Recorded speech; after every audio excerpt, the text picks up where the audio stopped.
ที่น่าอ่อนซ้อนตัวใจอาวรบางอ่อนที่ยิ่งกว่าดวงเมืองทุกเก้าตาเป็นบ้านป่าที่น่าสวยสดถึงยามไปเที่ยวตอนนั้นที่เห็นสงกรานต์วันไหนได้พบตะวันที่อุ่นสงกรานต์ให้แสนเป็นหวังตะวันทำวังคุณพวง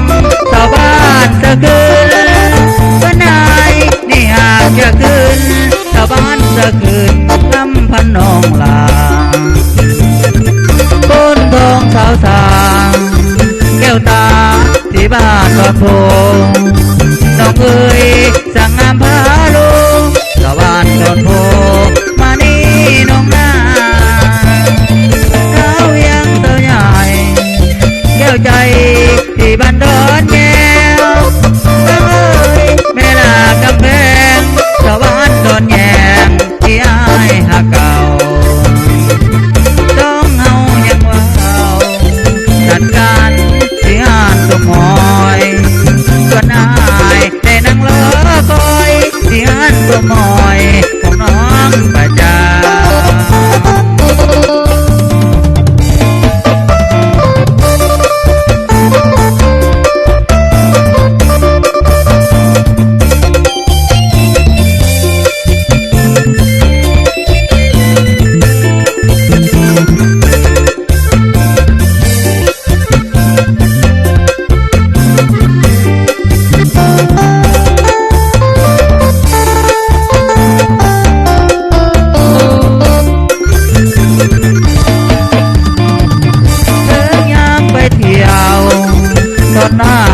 ที่บุญสงกรา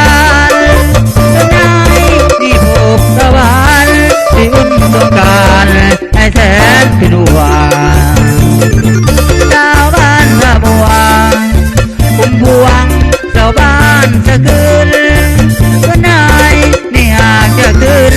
ชาวบ้านสะคืนลำพันนองลา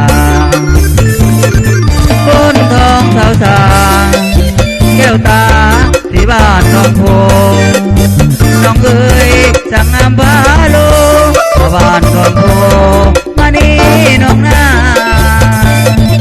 เท้ายังเท้าใหญ่แก้วใจที่บ้านดอนแย